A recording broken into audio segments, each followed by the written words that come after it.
नानासाहेब इंदेसे यांना भाड त्यांच्या कुऱ्हाडीतून हा भाग जो आहे तो भूमी म्हणून झाला आणि त्याच्यातून हा तुलुनाड हा विशेष म्हणून विचारलं झालं.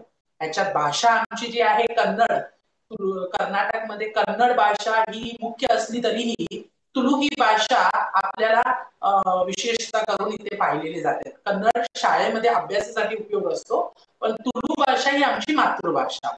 तर ह्याची लिखी अजूनपर्यंत नव्हती, पण आता परत हे साथ झाले. जरी ते एन्शंट म्हणजे पहिल्यापासूनच जसं तमिळ, संस्कृत हा जसा एक ओल्डेस्ट लँग्वेज म्हणून बोलला जातो, तसं तुलू आहे. पण त्याचा लिटरेचर नव्हता, पण आता परत स्टार्ट झालेला आहे. याचे खूप संशोधन झालेलं आहे. तर तुलू डायलेक्ट्स म्हणून शाळेमध्ये शिकवलेलं पण जात आहे आणि म्हणून हा थोडा आम्ही वेगळा आहे. भले कर्नाटकमध्ये असलो तरी पण इकडची प्रथा वेगळी, इकडचे कल्चर वेगळा, सगळं वेगळंच दिसणार. भारतात देव आराधनेची सुरुवात कुठून आणि कशी झाली? भारतात दैव आराधना म्हणजे हा विशेषता म्हणून तुम्हाला जर तुम्ही उडुपी कुंदापूर पासून ते केरळापर्यंत तुम्ही गेला तर तुम्हाला दैव आराधना हे भेटेल. हे सुरू कशी झाली, ह्याची कुठून मूलांक स्टार्ट झाला, हा तुम्हाला एक्झॅक्टली माहित कोणाला नाहीये. पण असं बोललेलं जातं की आमची पूर्वीची लोक जे होती हे देव म्हणून कोणाला पूजत होते, म्हणजे नैसर्गाला. तर ह्याच्यामध्ये तुम्हाला आमचे जे पूर्वज होते ज्यांच्यामध्ये दैव शक्ती जे होती आणि ते काही ना कारणामध्ये वीरगती प्राप्त झाली, तर त्यांची दैवाराधना सुरू झाली. कारण त्यांनी देवाकडे ते गेल्यानंतर पण त्यांनी त्यांच्या समाजाला, त्यांच्या कुलाच्या लोकांना, त्यांच्या लोकांना त्यांनी संरक्षण केलं. असे खूप लोक आहेत, जसे कोटी चेन्नई म्हणून आपण बोलू शकतो, दैव कल्कुला कलोटी म्हणून बोलू शकतो. तसेच देवाचे पण रूप आहेत, जसे शिवचे गण म्हणून आहे, ते गुलिगा देव आहे, पंजुर्ली देव आहे. तुम्ही कांतारामध्ये पिक्चर मध्ये जे खूप जगप्रसिद्ध आहे त्याच्यामध्ये तुम्ही ऐकलेलं असेल. असंच खूप सारे देव आहेत जे वेगवेगळ्या कारणाने उद्भव झाले आणि त्यांच्यामुळेच हे दैव आराधना सुरू झाली. आणि दैव आराधना हा केरळापर्यंत पण आहे. तिथे आपण दैव आराधनाला कोला नृत्य म्हणून नाही, तय्य म्हणून आपण बोलतो आणि आपल्या तुलू संस्कृतीमध्ये त्याला कोला म्हणून. तर असे दोन विविध प्रकाराने दैव आराधना. चौथा प्रश्न होता महाराज, देव आराधने तुलू समुदायापर्यंतच का राहिली? दैव आराधना हा तुलू संप्रदाय म्हणजे हा जो दैव असतात ते फक्त देवळात तुम्ही नाही बघू शकता किंवा एका ग्रामाला संबंध नाही. प्रत्येक तुलुनाडच्या प्रत्येक घरामध्ये तुम्हाला दैव म्हणून असणारच. तर ते त्यांचे कुलदेव सारखे. आता आपण जर महाराष्ट्रामध्ये बघायला गेलो किंवा दुसऱ्या प्रांतामध्ये त्यांचे पण कुलदेव असतात, ते कुलदेवी असतात, ते देव म्हणून आराधना केली. त्यांची पूजा आम्ही करू शकतो का? नाही. तसंच हे दैव आराधना, हे जे देव असतात हे त्यांच्या कुटुंबातून विशेषतः करून येतात, त्यांच्या ग्रामदेवतातून विशेष करून येतात आणि त्यांची आराधना वेगळी. आता तू जसं की त्यांची भाषा पण ते तुळूच बोलणार, ते हिंदी किंवा मराठी ते बोलत नाही, किंवा त्यांचे जे त्यांना भोग लागतो, त्यांचे जे कार्य करणारे लागतात.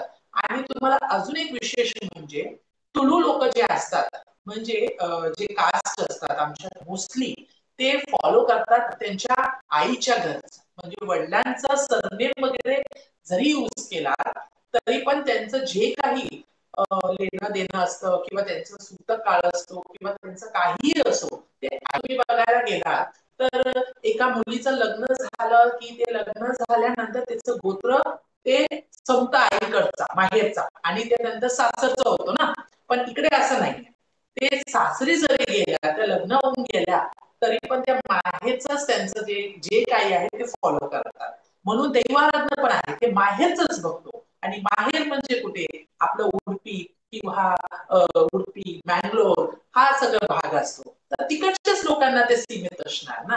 तर त्यामुळे ते त्याच कम्युनिटीला, त्याच कास्टला, त्याच लोकांना हे सीमित वाटतं, ते आराधना आहे. हा, दैवाची तुम्ही भक्ती करू शकता, त्याची पूजा करू शकता, पण स्वतःच्या घरामध्ये स्थापना करणे किंवा आराधना करणे हे थोडं नाहीच होऊ शकत.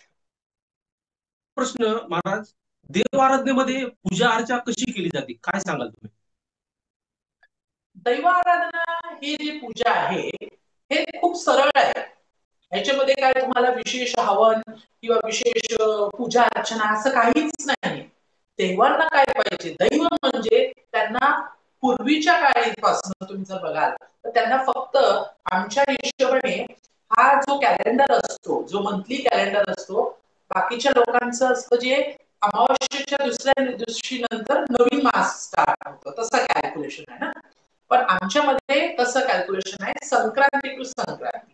प्रत्येक महिन्याच्या तुम्हाला संक्रांती येतात प्रत्येक महिन्याला, आणि त्या संक्रांतीपासून नवा महिना स्टार्ट. आणि संक्रांतीच्या दिवशी दैवाचं जे स्थान आहे, दैवस्थान जे आम्ही सांगतो ते आम्ही क्लीन करणार आणि देवाला दीप लावणार, नारळ पाणी ज्यांना ठेवायचं ते नारळ पाणी ठेवणार, नारळ फोडणार आणि एवढंच देवाला पूजा पूजा हवन असं काही नसतं. वर्षातून एकदा त्यांना भोग सेवा असते. भोग सेवा म्हणजे काय, आता आम्ही कोस्टल पार्ट म्हणजे मच्छीमार आहे. मोस्टली तिकडचे काय आमचं स्टेपल फूड काय आहे, नॉनव्हेज. तर प्रत्येक घराला तुम्हाला ते भेटेल. तर जे माणसाने त्या काळी खाल्लेला तेच त्यांनी देवाला पण दिलं, दैवांना पण दिलं. तर त्यामुळे त्या दैवांना वर्षातून एकदा मांसाहारी म्हणजे कोंबडीचं वगैरे भोग देऊन त्यांना संतुष्ट केला जातो. आणि अजून एक प्रकारे त्यांचा आराधना म्हणजे जी मोठी आराधना आम्ही बोलतो त्याला आपण दर्शना सेवे, ज्याच्यात एक कम्युनिटी असते, बिरवा कम्युनिटी, पुजारी कम्युनिटी असते. त्या कम्युनिटीच्या व्यक्तीला बोलवून, बाकीच्या गावाच्या माणसांना बोलवून त्यांना देवाला प्रार्थना करून त्यांच्या अंगात येऊन ते देव त्यांना आशीर्वाद किंवा त्यांचं काय कष्ट आहे ते विचारण्यासाठी करतात. अजून एक प्रथा आहे त्याला आम्ही मोठ्या सेवे म्हणतो, त्याला बोलतो आम्ही कोला सेवे. नर्तना सेवेला जेवण वगैरे घालून रात्रभर त्या देवाचं नृत्य करून आणि त्याच्यानंतर सकाळी त्यांना आगभोग देऊन, जे भोग देऊन त्यांच्याकडनं आपली जे सुख आहे, कष्ट आहे ते त्याला सांगून त्याचं समाधान करून घेणे, हा प्रथा पहिल्यापासून आहे. आणि दैव आराधना म्हणजे फक्त प्रश्न विचारण्याचं नाही, घराच्या मोठा किंवा ग्रामाचं कुठलाही मोठा हा प्रॉब्लेम असेल किंवा काही न्याय असेल किंवा काही असो, ते कोर्ट पर्यंत आता जातात, पण पहिल्याच्या काळी कोर्टापर्यंत पण जात नव्हते. दैवाने जे ते ऑर्डर दिली तेच तुम्ही फॉलो करायचं, तर ते बाहेर जायत नव्हते. तर असा होता दैवाचा नियम, असा आराधना केला जातो. कोला सेवा या विभागाला सोडून मुंबई किंवा इतर ठिकाणी करणे योग्य आहे का महाराज, काय सांगाल आपण? हे बघा, हा जो प्रश्न आहे तुमचा, कोला सेवा मुंबई किंवा दुसऱ्या प्रांतामध्ये तुलनाने सोडून आपण करू शकतो की नाही करू शकतो, याचं उत्तर मी सांगेन की आपण करू पण शकतो आणि नाही पण आहे. याचे दोन कारण आहेत. हे बघा, सीमितवाद असा आहे की हा जे प्रथा आहे चालतो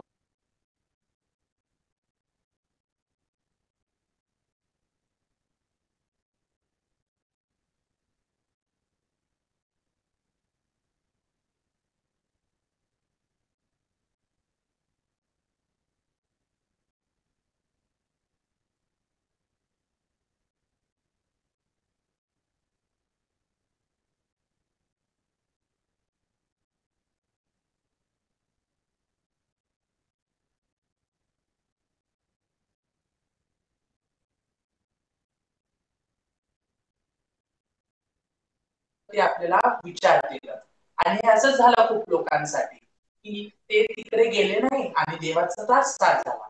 तर आता त्यांनी असं झालं की आम्ही तू गावी तर त्यांची पूजा करू शकत नाही, गावी तर आमचं काहीच नाही. आणि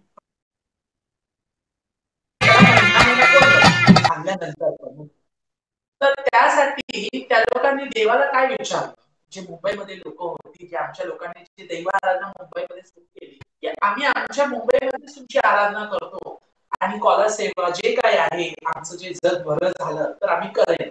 तर देवाने हो सांगितलं आणि ते त्यांनी स्टार्ट केले. दैव आराधना म्हणून मुंबईमध्ये पण स्टार्ट झाली, खूप लोकांनी केले आणि खूप कडे होत आहे. पण हे तुलू लोकांच्या सीमित मध्येच होत असेल तर माझं म्हणणं आहे तुम्ही करा. पण ते सोडून जर दुसरा माणूस किंवा दुसऱ्या प्रांतातील माणूस, दुसऱ्या कम्युनिटीचा माणूस हे करायला निघत असेल तर ह्याच्यासाठी उत्तर नाही. नवीन प्रश्न आहे महाराज, देव आराध्य हा भक्ती मार्ग आपण कधीपासून सुरू केला व त्याचा प्रवास करताना आपल्याला कुठल्या संकटांना सामोरे जावं लागलं, काय सांगणार? हा देव प्रवास जे होता असं बघायला गेलं तर मी लहानपणापासूनच माझ्या शिक्षणाच्या टायमाला पण माझं खूप आवड होती मला देवाची आणि देवपूजा आहे, दैव आराधनामध्ये खूप आराधना आमच्या घरी पण दैव आहेत, खूप दैव आहेत, आराधना होत आहे लहानपणापासून. तर आम्ही मुंबईमध्येच मी राहिलेलो आहे, मुंबईमध्येच मी शिकलो. तर गावी आमचं जाणं होतं वेकेशन मध्ये, तर त्या टायमाला दैवाचं थोडं मला होता आणि त्या टायमाला असं माझे लोक सांगतात, घरची लोक सांगतात की त्या टायमालाच मला दैवाचा आवेश सुरू झाला, म्हणजे देव माझ्या अंगात प्रवेश होणं वगैरे स्टार्ट झालेला. पण त्याचं कोण गमन केलं नाही, पण असं बोललेलं की एका वयाच्या 25 वर्षामध्ये मला ते ह्याच मार्गामध्ये जावं लागेल असं ते दिसून आलेलं. आमच्यामध्ये लोक म्हणजे आमचे दुसरे जे पूर्व लोक आहेत, मोठी लोक आहेत, त्यांना विचारल्यावर तर त्यावेळेस पण 25 वर्षापर्यंत मी तसं बघायला गेलं माझे एज्युकेशन कम्प्लीट केला, माझा कॉस्मेटॉलॉजीचा कोर्स कम्प्लीट केला आणि मी वर्किंग होतो. I was a skin consultant. खूप 10-15 वर्ष मी कामं पण केली आहेत खूप मोठ्या मोठ्या स्किन कंपनीज मध्ये, स्किन फॅकल्टीज मध्ये. आणि आताच 2 वर्षापूर्वीच माझं मी ऍक्च्युली ह्या मार्गामध्ये कम्प्लिटली माझं टाइम द्यावा म्हणून मी जॉब सोडलेला. तर ह्याच्यामध्ये खूप त्रास झाला.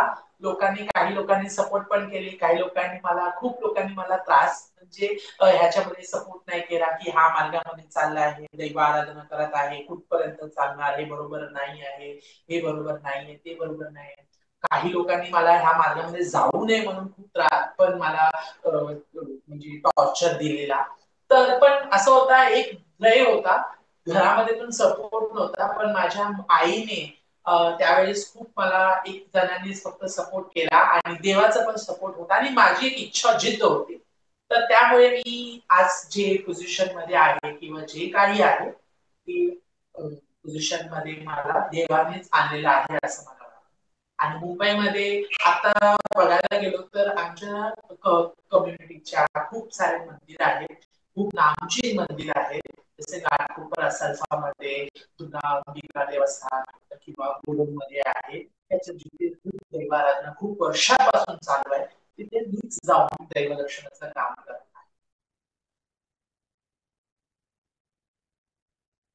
जे नवीन लोक येत असतात त्यांच्यावर आपण कसा विश्वास ठेवाल महाराज? नवीन लोक बघा आता खूप येत आहेत, नवीन लोकांची खूपच आता लोकांना आवड आहे किंवा ओढ आहे ते माहिती. पण आपण कसं बघावं म्हणजे नवीन किती वर्षापासून आला बघा, हा जो मार्ग आहे दैवाराधनाचा मार्ग आहे हा सरळ नाहीये. आज आला आणि उद्या त्याला सगळं माहित पडलं असं जर तो माणूस बोलत आहे तर ते तुम्हाला सावध राहावं. आता मी पण ह्या मार्गामध्ये येऊन पण मला पण 10-12 वर्ष झाली, 12 वर्ष झाली, तरी पण मी असं सांगू शकत नाही की मला सगळं येत आहे आणि संपूर्ण मला नॉलेज आहे, तर ते मी बोललो तर माझं पण चुकीचंच आहे.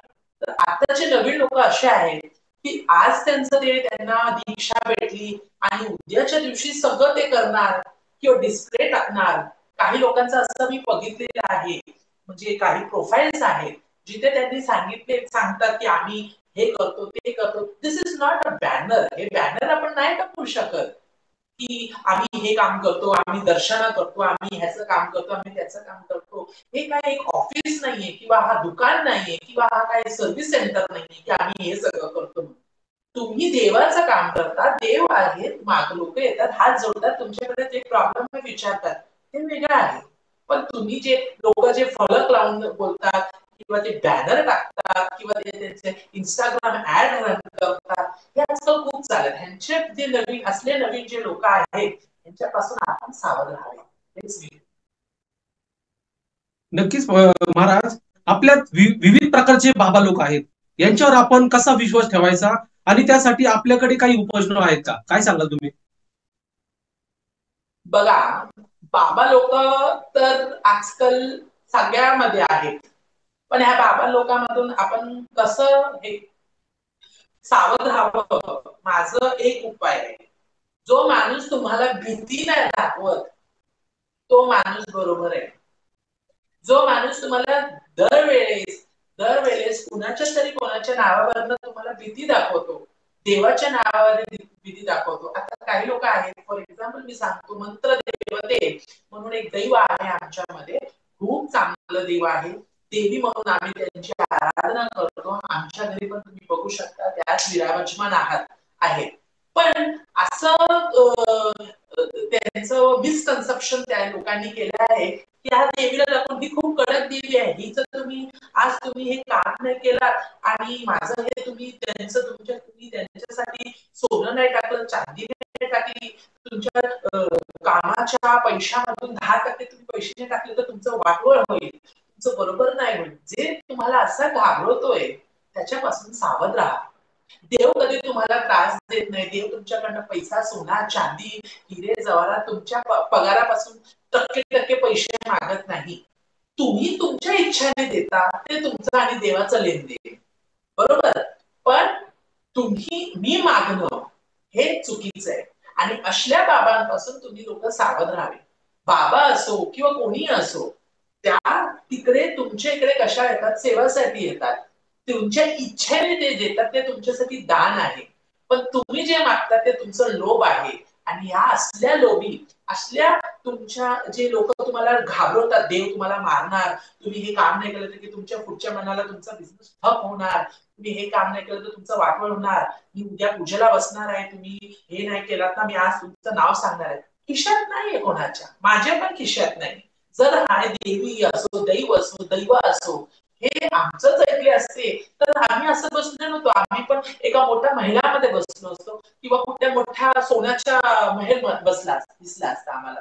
नाही, कोणाचं काय नाही. आपलं कर्मच आपला मुख्य असतो आणि आपलं चांगलं जे आपण करतो त्याचाच आपल्याला देव आशीर्वाद प्रसाद म्हणून देतो. तर हे बाबा जे लोक असतात जे तुम्हाला आशय बोलतात त्यांच्यापासून सावध राहा. जे तुम्हाला मार्ग बरोबर म्हणून सांगतात तुम्ही समजून घ्या, तुमच्या मनाने समजेल तुम्हाला की हा माणूस काय बोलत आहे. त्याच्यावरच तुम्ही त्याच्यावर तुमचा ट्रस्ट ठेवा आणि मग पुढे तुमचं डिसिजन. नितीश महाराजांनी या माध्यमातून खूप चांगला असं श्रद्धा किंवा अंधश्रद्धा यावर चांगल्या प्रकारे त्यांनी हे केलेलं आहे.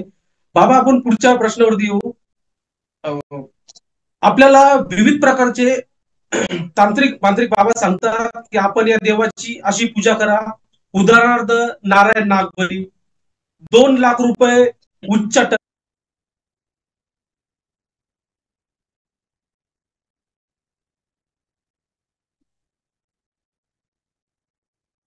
हे बघा, हे जे आपण पूजा करतो हे आपण देवासाठी नाही करत.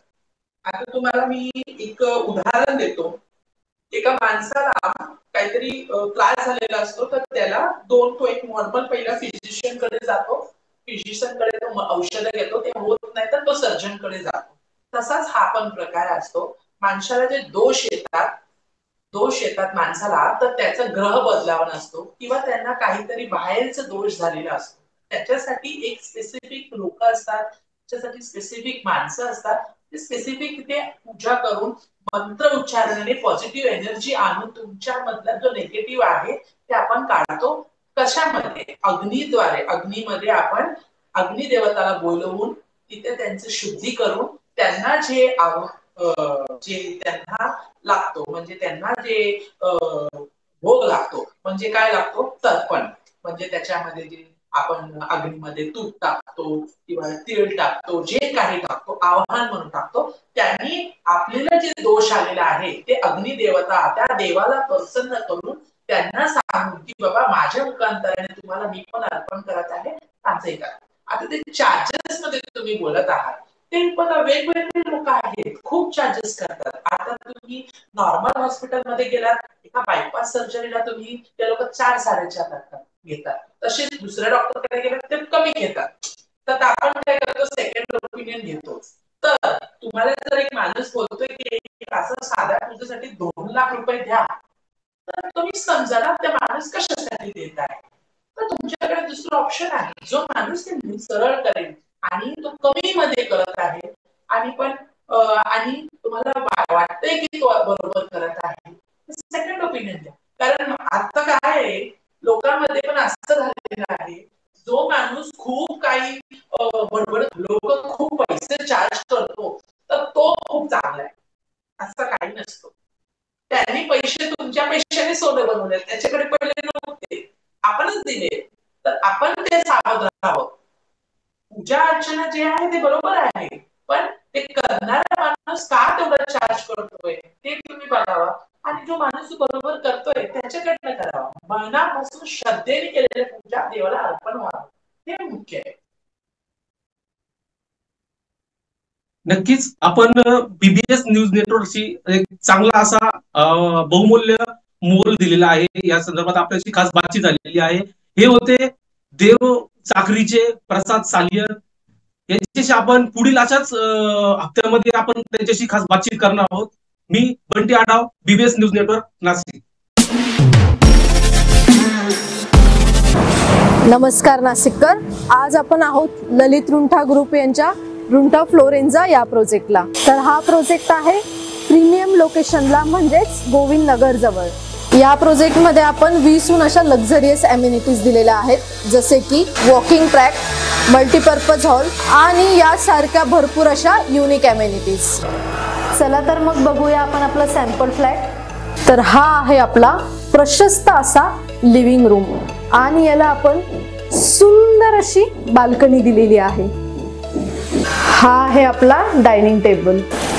तर हा आहे आपला किचन एरिया आणि आपण इथे किचन चॉपिंग काउंटर वेगळं दिलेलं आहे.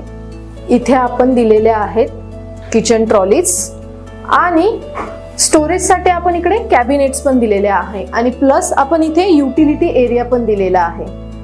हा आहे आपला चिल्ड्रन बेडरूम आणि याचं वैशिष्ट्य म्हणजे इथे आपण फोल्डेबल असा बेड दिलेला आहे. इथे आपण दिलेला आहे कॉमन वॉशरूम, ज्याला अटॅच आपण मिरर सुद्धा दिलेला आहे. हा आहे आपला मास्टर बेडरूम आणि ज्याला आपण अटॅच टॉयलेट आणि वॉशरूम दिलेला आहे. मग नाशिककर, कसा वाटला तुम्हाला आमचं सॅम्पल फ्लॅट? तुम्ही पण येताय ना आमचं सॅम्पल फ्लॅट बघायला?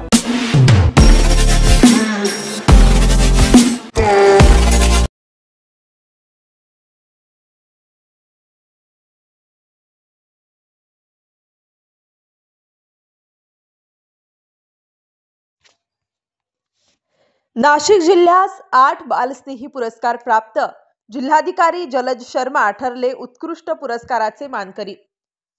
बाल संरक्षण क्षेत्रात उल्लेखनीय कार्य करणाऱ्या अधिकारी आणि यंत्रणांचा सन्मान करण्यासाठी मुंबई येथील यशवंतराव चव्हाण प्रतिष्ठान येथे नुकतेच बाल हक्क संरक्षण आयोगाच्या वतीने बालस्नेही पुरस्कार 2024 चे वितरण महिला व बालविकास मंत्री आदिती तटकरे यांच्या हस्ते झाले. यात नाशिकचे जिल्हाधिकारी जलज शर्मा यांना उत्कृष्ट जिल्हाधिकारी या पुरस्काराने सन्मानित करण्यात आले असून जिल्ह्याला विविध विभागांतर्गत एकूण 8 बालस्नेही पुरस्कार प्राप्त झाले आहेत, अशी माहिती जिल्हा महिला व बाल विकास अधिकारी सुनील दुसाणे यांनी प्रसिद्धी पत्रकान्वये दिली आहे. असे आहेत जिल्ह्यातील नाशिक विभागातील बालस्नेही पुरस्काराचे मानकरी.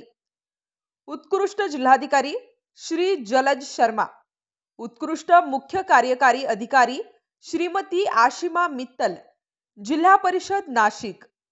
उत्कृष्ट महिला व बाल विकास अधिकारी श्री सुनील दुसाणे. उत्कृष्ट खुले निवारागृह आस्था नाशिक.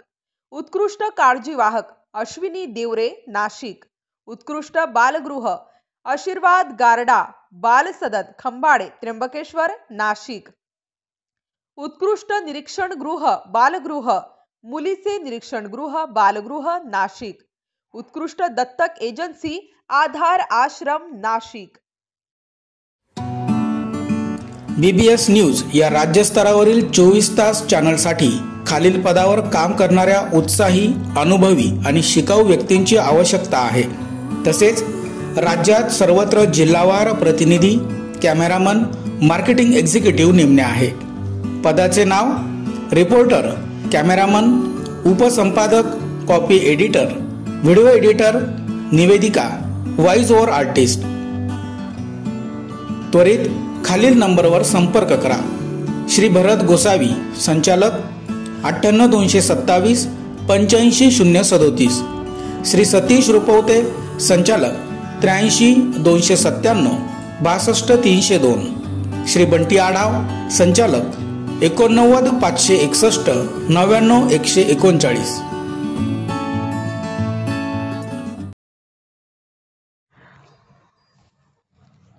नाशिकमध्ये कुंभमेळा 2027 साठी महत्त्वपूर्ण स्थळांची पाहणी, व्यापक विकास आणि नियोजनास मिळणार गती. आगामी कुंभमेळा 2027च्या तयारीसाठी नाशिक महानगरपालिका आणि जिल्हाधिकारी कार्यालय यांच्या संयुक्त समन्वयाने पंचवटी विभागातील महत्त्वाच्या ठिकाणांची पाहणी करण्यात आली. जिल्हाधिकारी जलज शर्मा व नाशिक महानगरपालिका आयुक्त मनीषा खत्री यांनी प्रत्यक्ष पाहणी करत कुंभमेळा संदर्भातील आवश्यक बाबींचा आढावा घेतलाय. अशी आहेत महत्त्वाची विकास कामे: साधुग्राम ते रामकुंड अमृत मिरवणूक मार्ग व परतीचा मार्ग, कॉन्क्रीट रस्त्यांचे नूतनीकरण व रुंदीकरण, रस्त्यालगत पौराणिक व रामायणकालीन भित्तिचित्रे रंगवून सुशोभीकरण, अतिक्रमण व अनधिकृत बांधकामे हटविणे, भाजी मार्केट पुनर्विकास व स्थलांतर, नदी घाट परिसरातील भाजी बाजाराचे स्थलांतर, गाडगे महाराज पुलालगत अमृत मिरवणुकीसाठी डाऊन रॅम्प बांधणे, वाघाडी नदी सुशोभीकरण व प्रवाह नियोजन, नदीतील सांडपाणी प्रवाह अडविणे व वळविणे, वाघाडी नदीच्या काठावर व्ह्यू कटर भिंत आणि पर्यावरणपूरक सुशोभीकरण, नदीकाठचा भाविक शाही मार्ग आणि पादचारी पूल, टाळकुटेश्वर पुलाजवळ सांडवा पूल बांधणी, वाहतूक आणि पूल सुधारणा, भिकुसा पेपर मिल येथील नवीन पूल सुरू करण्यासाठी MSCB खांब स्थलांतर, NIT कॉलेज ते हिरावाडी रोड पुलासाठी मिसिंग लिंक संपादन, भाविकग्राम तात्पुरती निवास व्यवस्था आणि सांस्कृतिक कार्यक्रम, विनाताई ठाकरे स्टेडियम, हिरावाडी नाट्यगृह, महानगरपालिकेच्या मोकळ्या जागांसाठी एकत्र क्लस्टर तयार करून भाविक ग्राम व टेंट सिटी उभारणी, कुंभमेळ्यातील सांस्कृतिक कार्यक्रमांसाठी रामकथा स्टेज शो, डिजिटल म्युझियम यांचा समावेश, वाहतूक व पार्किंग नियोजन, अंतर्गत वाहतूक व्यवस्थेसाठी ई-रिक्षा व मोटारसायकल सेवा, पेठ रोड येथील शरदचंद्र पवार मार्केट यार्ड येथे वाहनतळ विकसित करणे, आपत्ती व्यवस्थापन व सुरक्षा उपाययोजना, संभाव्य आपत्ती व्यवस्थापन आराखडा तयार करणे, गर्दी नियंत्रणासाठी विशेष यंत्रणा व सुरक्षा उपाय. Shankar Education Societies, Dr. Kuchar Subhash High School, English Medium, Hindi Medium, Junior College of Commerce and Science, Nivlali Camp 422401. Admissions open, nursery to 10th, for English and Hindi Medium, 11th and 12th Commerce and Science. We the Subhashites guide the students from ABCD to great achievements.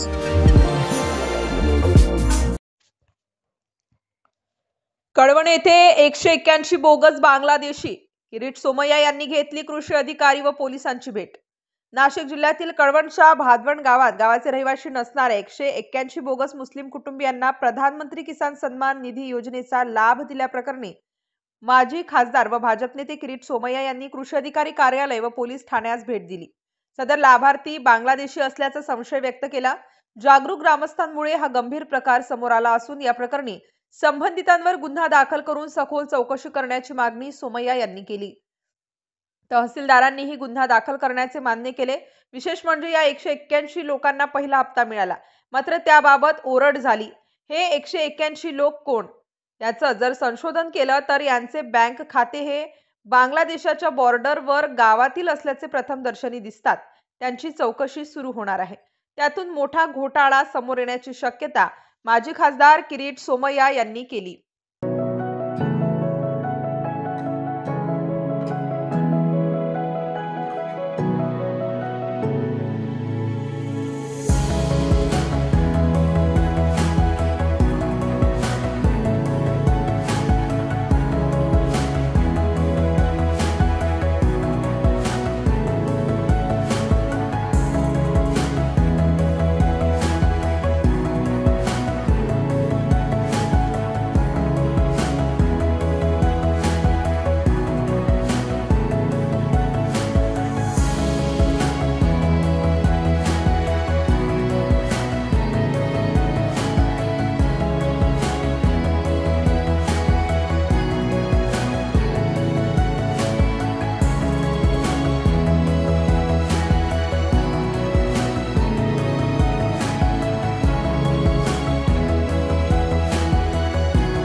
Gujarati Marwari यांना ध्रुवीकरण करायचे, महानगरपालिका निवडणुकीसाठी हा डाव आहे.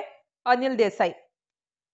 नामदेव ढसाळ अपमान प्रकरणी बोलताना अनिल देसाई म्हणाले, महाराष्ट्र पुरोगामी राज्य आहे असं आपण अभिमानाने मिरवतो, पण जाती धर्मामध्ये तेढ निर्माण करायची असं राजकारण आहे. आता मराठी भाषिकांमध्येच जाती उपजाती पोटजाती यांची मोड करून समाजाला कसा विभागता येईल असं गुप्तचक्र सुरू करण्याचा घाट आहे. याला महाराष्ट्र आणि मुंबईची जनता ओळखून आहे.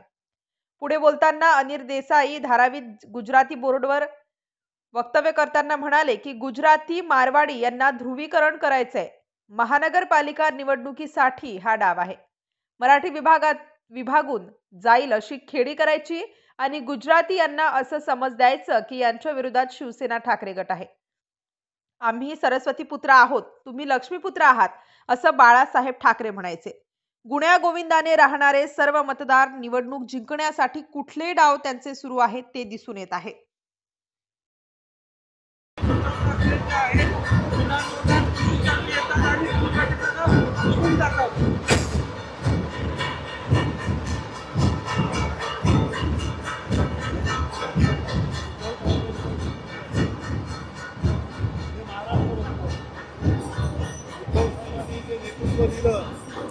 त्या नेतृत्वाला महाराष्ट्राच्या जनतेनं अपार प्रेम केलं.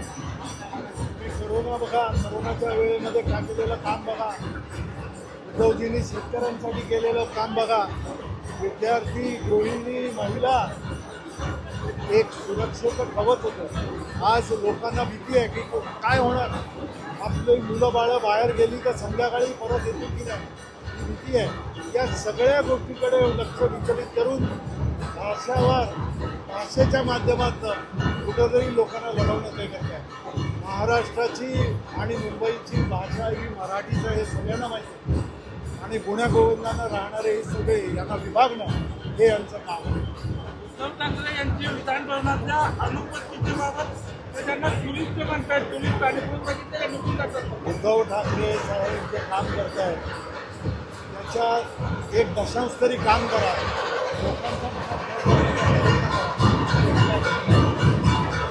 Happy birthday to you. Happy birthday to you. Happy birthday to you. Happy birthday to you. कुमारी कनिक्षा सुमित चव्हाण हिला वाढदिवसाच्या हार्दिक शुभेच्छा. शुभेच्छुक आजीबाबा, काका काकू, किलबिल परिवार, आदेश, शिवाय, अर्चित, राजवीर, श्री तसेच समस्त चव्हाण देशमुख परिवार, भगूर, नाशिक.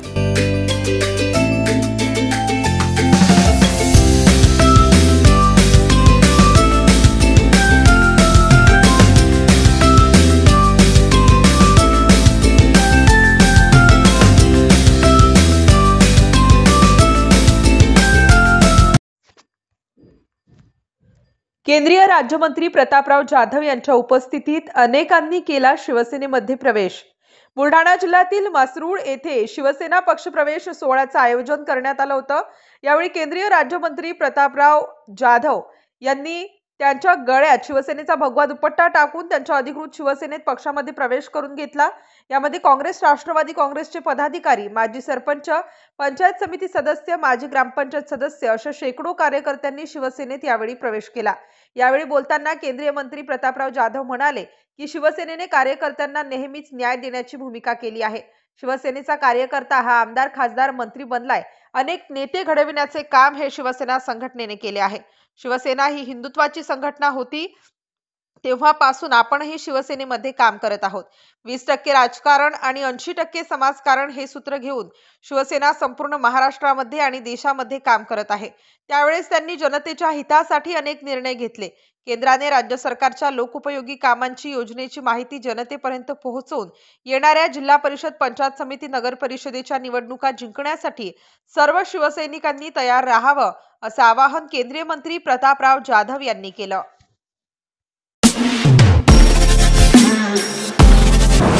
नमस्कार नाशिककर, आज आपण आहोत ललित रुंठा ग्रुप यांच्या रुंठा फ्लोरेन्झा या प्रोजेक्टला. तर हा प्रोजेक्ट आहे प्रीमियम लोकेशनला, म्हणजेच गोविंद नगर जवळ. या प्रोजेक्टमध्ये आपण 20हून अशा लक्झरियस ॲम्युनिटीज दिलेल्या आहेत, जसे की वॉकिंग ट्रॅक, मल्टीपर्पज हॉल आणि यासारख्या भरपूर अशा युनिक ॲम्युनिटीज. चला तर मग बघूया आपण आपला सॅम्पल फ्लॅट. तर हा आहे आपला प्रशस्त असा लिव्हिंग रूम आणि याला आपण सुंदर अशी बाल्कनी दिलेली आहे. हा आहे आपला डायनिंग टेबल. तर हा आहे आपला किचन एरिया आणि आपण इथे किचन चॉपिंग काउंटर वेगळं दिलेलं आहे. इथे आपण दिलेले आहेत किचन ट्रॉलीज आणि स्टोरेजसाठी आपण इकडे कॅबिनेट्स पण दिलेले आहे आणि प्लस आपण इथे युटिलिटी एरिया पण दिलेला आहे. हा आहे आपला चिल्ड्रन बेडरूम आणि याचं वैशिष्ट्य म्हणजे इथे आपण फोल्डेबल असा बेड दिलेला आहे. इथे आपण दिलेला आहे कॉमन वॉशरूम, ज्याला अटॅच आपण मिरर सुद्धा दिलेला आहे. हा आहे आपला मास्टर बेडरूम आणि ज्याला आपण अटॅच टॉयलेट आणि वॉशरूम दिलेला आहे. मग नाशिककर, कसा वाटला तुम्हाला आमचं सॅम्पल फ्लॅट? तुम्ही पण येत आहे ना आमचं सॅम्पल फ्लॅट बघायला?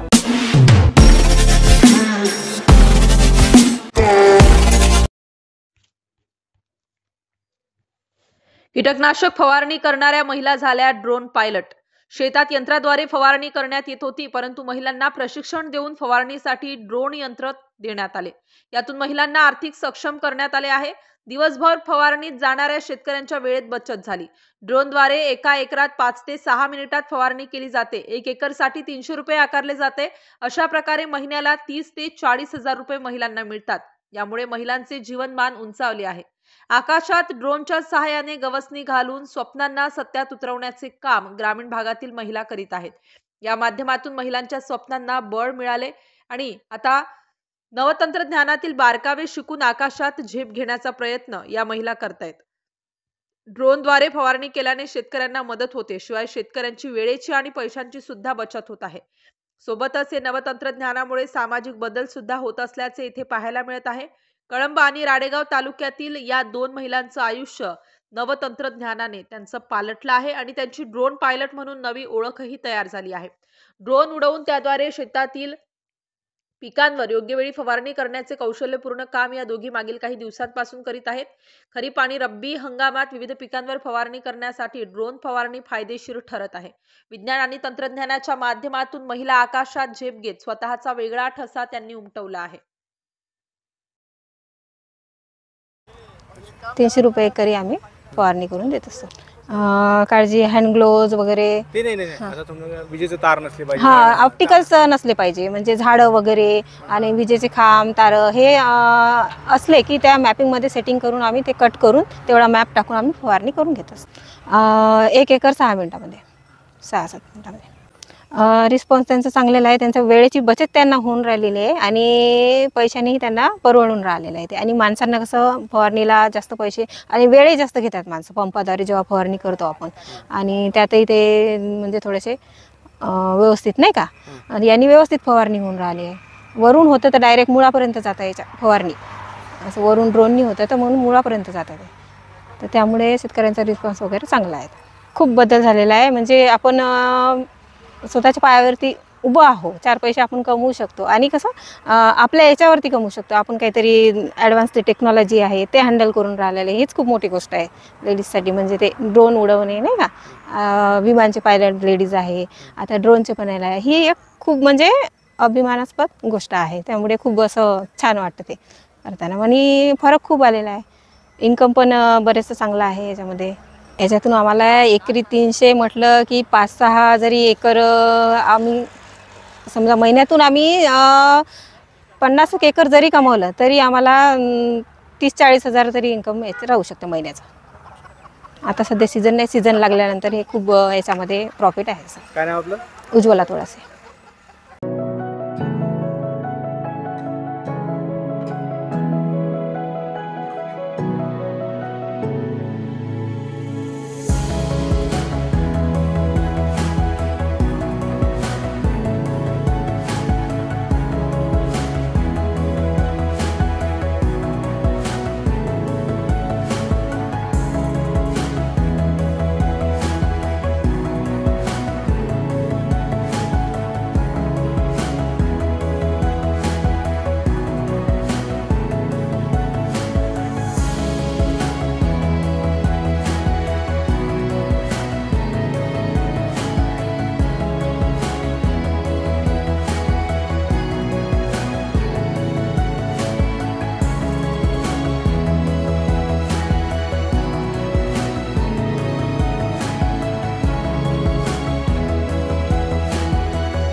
खासदार संजय राऊत यांची पत्रकार परिषद.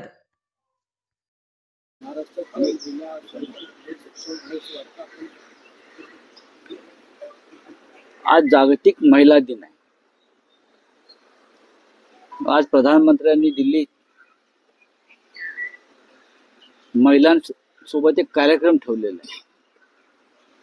म्हणजे आम्ही कसे महिलांचे रक्षक आहोत, आम्ही कसं महिलांची काळजी घेतो, अशा प्रकारची कार्यक्रम करून महिला दिनाच्या निमित्तानं नक्की प्रसिद्धी दिली जाते सरकारच्या कार्यक्रमांना. पण महाराष्ट्राची अवस्था जर आपण पाहिली गेल्या काही महिन्यात, तर या महाराष्ट्रामध्ये महिलांवर होणारे अत्याचार हे देशात सर्वाधिक आहेत. मंत्री त्याच्यामध्ये सामील आहेत, सरकारी पक्षाचे लोक सामील आहेत, पोलिसांवर दबाव आहे. लाडकी बहीण योजनेसारख्या माध्यमातून 1500 रुपये तुम्हाला दिले म्हणजे महिला सुरक्षित आहेत आणि आम्ही महिलांचे हितरक्षक आहोत, या भूमिकेत जर सरकार असेल तर ते सरकार समस्त महाराष्ट्राची आणि महिला वर्गाची फसवणूक करतात. आणि लाडकी बहीण योजना ही सुद्धा किती फसवी आहे हे सुद्धा आपण निवडणुकीनंतर पाहिलं. 2100 रुपये देणार होते लाडक्या बहिणींना, निवडणुकीनंतर ताबडतोब आता संबंधित खात्याच्या ज्या मंत्रीबाई आहेत काही महिलाच आहेत, त्यांनी ते शक्य नाही सांगितलं की महिलांची फसवणूक. मला काल काही वृद्ध कलाकार भेटले ज्यांना सरकारतर्फे महिन्याला एक ठराविक मानधन मिळतं वृद्ध कलाकारांना. त्यांनी मला सांगितलं की लाडकी बहीण योजना आल्यापासून वृद्ध कलाकारांचं मानधन मिळालेलं नाही. आमचं मानधन थांबवलंय. वृद्ध कलाकारांचं, साहित्यिक कलाकार यांच्यासाठी योजना आहे, वृद्ध कलाकारांसाठी, वृद्ध साहित्यिकांसाठी. लाडकी बहीण आल्यापासून, ही योजना आल्यापासून वृद्ध कलाकारांना मानधन नाही, पेन्शन नाही, काही. ही अवस्था या राज्याची आर्थिक अवस्था आहे. आणि जो आर्थिक पाहणी अहवाल आलेला आहे काल, तर त्याच्यावरच बोट दाखवतो की हे राज्य कर्जाच्या ओझ्याखाली चिरडत आहे. या राज्याला आर्थिक बेशिस्तीनं ग्रासलेलं आहे. या राज्यामध्ये आर्थिक अराजक माजलेलं आहे. वृद्ध कलाकार काल माझ्याकडे रडत होते अक्षरशः की लाडक्या बहिणींना तुम्ही द्या, पण त्यासाठी आमच्यासारख्या वृद्ध कलाकारांना तुम्ही महिन्याला जे मानधन मिळतं ते तुम्ही देत नाहीयेत लाडकी बहीण आल्यापासून. ही अत्यंत गंभीर गोष्ट आहे. फसवी योजना तुम्ही म्हणता, कुठेतरी अपमान होणार नाही का? मागे देखील तुम्ही बोलले होते, त्यामुळे महिला आक्रोश तुमच्या विरोधात. अजिबात नाही. योजना फसवी. 2100 रुपये द्यायचं कबूल केलाय ना, मग फसवी नाही का? या सरकारनं महिलांना 2100 रुपये देऊ सांगितलंय आणि द्यायला तयार नाही. या योजनेतून 5 लाख महिलांची नावं कापली गेलेली आहे. मग योजना फसवी नाही का? तुम्ही महिलांना फसवताय. बोला काय हो? देखिए, हमारे देश में या पूरे विश्व में ये ऐसे इंटरनेशनल डे बहुत मनाए जाते हैं, लेकिन इस देश में महिलाओं के ऊपर जिस प्रकार से अन्याय अत्याचार हो रहे हैं उस बारे में कोई सोचता नहीं. खास करके मैं महाराष्ट्र की बात करूंगा. 4 महीने में इतने महिलाओं के ऊपर अत्याचार हुए जब से सरकार आई है. पुणे का आपको इंसिडेंस मालूम है. कल एक मंत्री की, जय कुमार गोरे की एक बात सामने आई. वो महिला आक्रोश कर रही है राजभवन के सामने. ऐसे मामले में अगर सरकार सख्ती से पेश नहीं आई तो आप महिला दिन क्यों मना रहे हो? चाहे मंत्री हो, चाहे एमएलए हो, चाहे विधायक हो, चाहे सत्ताधारी पार्टी का कार्यकर्ता हो, जो इस प्रकार से महिलाओं के साथ जोर जबरदस्ती करता है, धमकियां देता है, ब्लैकमेल करता है, उनके खिलाफ अगर सरकार सख्ती से पेश आती है. आप कानून बनाते हो, लेकिन कानून कहाँ है? कानून बना लेते हो महिलाओं की सुरक्षा के लिए, लेकिन कानून का कोई जोर नहीं है। तो अगर महिलाओं को आपको सचमुच ताकत देनी है तो आपको उनको सिर्फ लाडली बहन योजना जैसी पैसे देकर उसे नहीं होगा, उनको उनके हक देने पड़ेंगे, ताकत देनी पड़ेगी। सर, डोनाल्ड ट्रम्प ने दावा किया है कि टैरिफ को लेकर भारत में सहमति हो गई कटौती को लेकर। ठीक है, इंटरनेशनल इशू है, डोनाल्ड ट्रम्प है, आज बोल रहे हैं, दूसरे कल कोई दूसरी बात चाहिए। टैरिफ जो है 100% टैक्स को लेकर बोला गया है, वही चाइना हो या कनाडा हो, उन्होंने इस चीज का अप्रोच किया, हम टैक्स जो भी इसका लड़ाई रहेगी, टैक्स लड़ाई जो रहेगी हम लड़ेंगे, ऐसा कह रहे हैं। इसके अलावा भी यूएस लड़ना चाहती है तो उसके लिए भी तैयार है, ऐसा उन्होंने ओपन चैलेंज। उसे तो देश कहते हैं ना, उसको ही 56 इंच का सेना कहते हैं। जो यूक्रेन के प्रेसिडेंट ज़ेलेंस्की का हमने देखा, चाइना के प्रीमियर का देखा, और भी देश के लोगों ने ट्रम्प के साथ सीधा संघर्ष शुरू किया है और हम लोग चुप बैठे हैं। हमारे विदेश मंत्री लंदन में जाते हैं और उनके ऊपर खालिस्तानी हमले की कोशिश करते हैं, उनके सामने हमारा देश का तिरंगा फाड़ दिया जाता है। विदेश मंत्री के सामने हमारे जो गैर कानूनी लोग ट्रम्प बोल रहे हैं वहाँ है, उनको बेड़िया डालकर यहाँ बेच दिया जाता है। लेकिन नेपाल जैसा एक राष्ट्र है हमारे बगल में, नेपाल जैसा राष्ट्र है, उनके लोगों के हाथों पैरों में जंजीरें नहीं बांधी। नेपाल जैसे राष्ट्र ने अपने लोगों के लिए खुद का एयरक्राफ्ट भेजा और बहुत सम्मान से यहाँ लेकर आए। हम लोग चुप बैठे हैं, ये हमारी ताकद है, ये हमारा सम्मान है इस देश विश्व में। राऊत साहेब, सोमवारी राज्याचे अर्थमंत्री अजित पवार हे Happy birthday to you.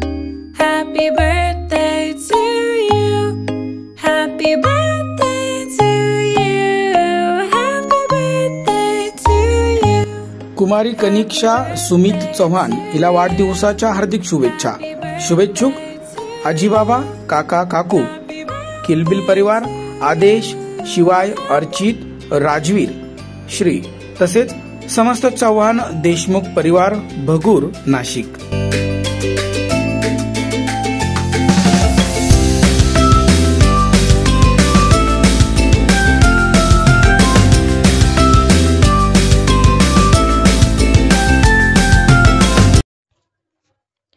महिला दिनाचे औचित्य साधून आगार प्रमुखांनी केले मेकॅनिकल विभागातील महिलांचे स्वागत। आज 8 मार्च महिला दिवस। आज कोणत्याही क्षेत्रामध्ये महिला या पुरुषांपेक्षा मागे नाहीत हे आपण पाहिलं आहे। देशाच्या पुरुषप्रधान संस्कृतीला फाटा देत मागील काही वर्षात प्रत्येक क्षेत्रात महिलांचा पुढाकार वाढला आहे। स्थानिक स्वराज्य संस्थेत महिलांना 50% अधिकार मिळाले आहेत। त्यातच शासनाच्या विविध उपक्रमांसह नोकरीमध्येही महिलांना संधी मिळत असून महिला सक्षम होत असल्याचे अनेक उदाहरण बघावयास मिळत आहेत। गोंदिया एसटी आगारात 40 महिला काम करीत असून त्यापैकी 11 महिला या पुरुषांच्या खांद्याला खांदा लावून यांत्रिकीकरणाचे काम करतात। गोंदिया जिल्ह्यात नागरिकांना तसेच शालेय विद्यार्थिनींना वाहतूक सुविधा देणारी शहरी भागात सोबतच ग्रामीण भागातची लाडकी लालपरी म्हणजे एसटी बस, जिल्ह्यात या बसेसची देखभाल दुरुस्तीची जबाबदारी गोंदिया आगारातील 11 महिला या पुरुषांच्या खांद्याला खांदा लावून काम करतात। यामध्ये एसटी बसचा पंक्चर बनविण्यापासून ते इंजिन रिपेअरिंग ते इलेक्ट्रिकल वायरिंग ते वॉशिंग ते कीलिंग ही सर्व कामे महिला करतात। तर देखभाल दुरुस्तीच नाही तर गाडी दुरुस्त झाल्यावर व्यवस्थित चालते की नाही याची देखील चाचणी त्या स्वतः करतात। आमच्या आगारात आम्ही मेकॅनिकल सेक्शनला 11 मुली आहोत। तुमच्याकडे कोणती कामं सोपवण्यात आली? माझ्याकडे इलेक्ट्रिशियनचे काम करते मी। एखादी गाडी आली तर काय सुरुवातीला माहिती सांगतात ते लोक? ते आपले हेड मेकॅनिकलकडे आपले ड्रायव्हर साहेब रिपोर्ट देतात, जे काही प्रॉब्लेम असला तर लास्ट सीटवर सांगतात, मग ते आम्हाला कामं सांगतात, ते आम्ही करतो।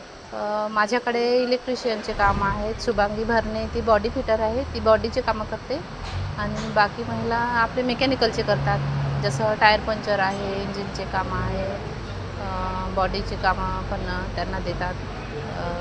आपले कॅपिटलचे राहतात, स्वच्छकमध्ये पण लेडीज आहे, ती पण करते। आपल्याला इथं काम मी 13 मध्ये लागली 2013 करत आहे आणि 2 महिला ड्रायव्हर कर्मचारी पण आहे, ते गाडी चालवतात, शेड्यूल वगैरे पूर्ण करतात ते. आमचं जरी कार्यालय भंडारा, मुख्य कार्यालय आमचं भंडारा जिल्ह्यात असलं तरी आमच्या विभागाच्या अंतर्गत दोन्ही जिल्हे येतात, भंडारा जिल्हा तसंच गोंदिया जिल्हा. भंडारा टोटल म्हणजे भंडारा विभागाच्या अंतर्गत आपले 6 डेपो आहेत आणि 1 वर्कशॉप आहे. या 6 डेपोमध्ये तसंच वर्कशॉपमध्ये आपलं 50% जरी पकडलं तरी महिला कर्मचारी आज आहे. त्यात प्रामुख्याने काम करणाऱ्या वाहक महिला आहेत, तसेच चालक तथा वाहक पण आहेत. जे जरी आपण चालकाची त्यांना हे दिली नसली आजपर्यंत कामगिरी, तरी त्या फुल ट्रेन आपण इथे चालक तथा वाहक महिला कर्मचारी आहे. तसेच यांत्रिक कर्मचारी पण आपल्या इथे आहे आणि प्रशासकीयमध्ये पण आपल्या इथे महिला कर्मचारी आहे. आज जर बघितलं रस्त्यावर आपला वाहक पुरुष पण काम करतो, तसंच महिलाही काम करतात. रस्त्यावर जाताना बरेच प्रॉब्लेम त्यांना फेस करावं लागतात. प्रवाशांसोबत चांगले बोलणे, त्यांना चांगली वागणूक देणे, पण तरी कधी पैशाच्या म्हणजे तिकीट त्यांच्या चिल्लर पैशाच्या वादावरून या सगळ्या गोष्टी रस्त्यावर होत असतात. तरी आमची महिला त्यात अतिशय चांगलं काम करत असते. आपल्या इथे कॅपिटल काम करायचं तरी महिला आहेत किंवा डॉकिंगमध्ये जे काम करतात ते सुद्धा महिला आहेत. तसंच प्रशासकीय स्तरावर जे आमच्या इथे महिला आहेत, अधिकारी पण महिला आहेत. आमच्या 2 महिला आगार व्यवस्थापक आहेत. आमच्या विभागाचं वाहतूक जे पाहतात त्या पण आमच्या महिलाच आहेत आणि जे आहेत आज जे बोलून राहिलो तर मी पण महिला आहे. तर या आता महिला दिनाच्या अनुषंगाने मी एवढंच सांगू इच्छिते की या महामंडळात 2008च्या पूर्वी कोणी वाहतूकमध्ये म्हणजे महिला होत्या असं नव्हत्या असं नाही, प्रशासकीय स्तरावर महिला होत्या किंवा बाकीच्या विभागात महिला काम करत होत्या, पण जी वाहतूक लाईन आहे त्यामध्ये कोणी महिला नव्हत्या. पण 2008मधून सगळ्या महिला त्यात आलेल्या आहे आणि आजपर्यंत त्या खरंच उत्तम रूपे काम करत आहे. मुंडे आगारामध्ये एकूण 40 महिला कार्यरत आहेत. त्यामध्ये यांत्रिक महिला, चालक वाहक महिला, सोबत आपले प्रशासकीय स्टाफ महिला ह्या महिला आहेत. यांत्रिकीकरणामध्ये महिला ह्या मेंटेनन्स बघतात, गाड्यांचे काही प्रॉब्लेम्स असले ते सॉल्व करतात आणि प्रत्येक प्रकारचे कामं आमच्या यांत्रिक महिलांना इथं येतो व त्या संपूर्ण कार्यक्षमतेने आपलं काम करत असतात. ज्या प्रकारे आगारामध्ये पुरुष यांत्रिक आपले काम करत असतात त्याच प्रकारे आमच्या महिला यांत्रिक कर्मचारी पुरुषांच्या खांद्याला खांदा लावून आपला सगळे काम करत असतात.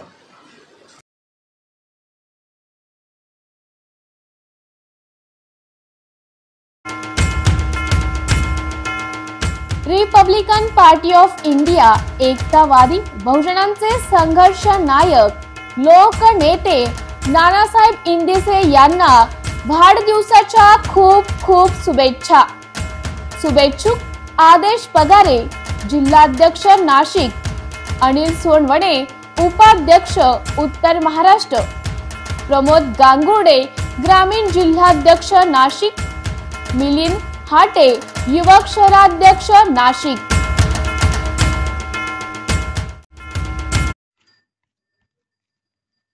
बीड मारहाण प्रकरणातील कैलास वाघ यांची आरोपीला फाशीची शिक्षा व्हावी अशी सरकारकडे मागणी. बीड येथील मारहाण प्रकरण संपूर्ण राज्यात गाजत आहे. आता सुरेश धस यांच्या नजीक असलेला सतीश भोसले यांनी 1.5 वर्षांपूर्वी एका व्यक्तीला बॅटने जबर मारहाण करतानाचा व्हिडिओ व्हायरल झाला. त्या घटनेतील मार खात असलेला कैलास वाघ हा सिंदखेड राजा तालुक्यातील माहेरखेड या गावातील रहिवासी आहे. कैलास वाघ हे बीड जिल्ह्यातील एका गावात पोकलँडवर ऑपरेटर म्हणून काम करीत होता. त्या कामाचे पैसे दिले नाही म्हणून कैलास वाघ घरी माहेरखेडला निघून आला होता. तेव्हा बीड जिल्ह्यातील काही 7-8 जण कैलासच्या घरी येऊन त्याला बीड जिल्ह्यात घेऊन गेले व तेथे बेदम मारहाण केली. अतुनात 10 दिवस अत्याचार केले, हाल केले, डोक्यावरील केस उपटले, पाय मोडला, अवघड ठिकाणी पेट्रोल तिखट टाकले, कपडे काढून मारले. त्यानंतर कैलास वाघ पळून आला व जीव वाचविला. तेव्हाच सिंदखेड राजा पोलिसात कैलास वाघने तक्रार दिली होती, मात्र त्यावेळी पोलिसांनी कुठलीच दखल घेतली नाही. आता आमदार सुरेश धस यांना भेटायचे आहे, त्यांना हा सर्व प्रकार सांगायचा असल्याचे कैलास म्हणतोय. तसेच जर आरोपींना फाशीची शिक्षा करावी अशी मागणी सुद्धा वाघ यांनी केली आहे. काय झालं होतं नेमकं, काय घटना झाली? मी त्यांच्या मसेवर कामाला होतो. त्यांचे माझेच पैसे त्यांच्याकडे होते 2-2.5 लाख रुपये. त्यांना म्हणलं तो मला द्यायचे नाही पैसे देऊ नका, इनाकारा मला अटॅच करू नका. पण त्यांनी अटॅच केलं, मला इथून सनी नेलं सिंगराजा पोलिसमध्ये. सिंगराजा पोलिसमध्ये वापस आलो, पुन्हा आणखीन डबल त्यांनी मला इथून उचललं, बीडमध्ये नेलं माझ्या आगोळ्या ठिकाणी. काय टाकलं तर मी तुम्हाला सांगितलं ना सर, पहिले सांगितलं नाही. पेट्रोल टाकलं, सगळं केलं. तर मी त्यांना म्हणलं बाबा इतकी मारहाण करू नका. तर त्यांनी सोडत नाही. माझ्या घरी येऊन सर त्यांनी दाखवली पिस्तूल. माझ्या आईला दाखवली ना. आता तुम्हाला माझी आई बोलली का नाही? माझ्या आईला दाखवली ना. हां, काय मागणी आहे तुमच्या? माझ्याकडे मागणी फक्त त्यांना फाशी शिक्षा व्हायला पाहिजे. हे जे मारहाण करणारे हे लोक कुठले होते, किती लोक होते साधारण? हे एकच आपलं एक माणूस आहे ज्ञानेश्वर खेडकर बरं का, आणि दुसरा आहे महेश, आणि डबल बाकी मी हे 2 माणसं ओळखतो, बाकीचे मला काही माहीत नाही. आणि एक रवी जाया भाई सायकोडते त्यांचा. हां, हे सगळ्यांनी मारहाण केली तुम्हाला? हां, टोटल. बीडमध्ये नाही, काय अंतर्गत काही आहे ते जिल्ह्यात? बीड जिल्ह्यात. हां, बीड जिल्ह्यामध्ये. तुम्ही तिकडे काम करता? हां, ऑपरेटर मशीनवर. हां. बाबा या संदर्भात तुम्ही पोलिसांना तक्रार दिली होती?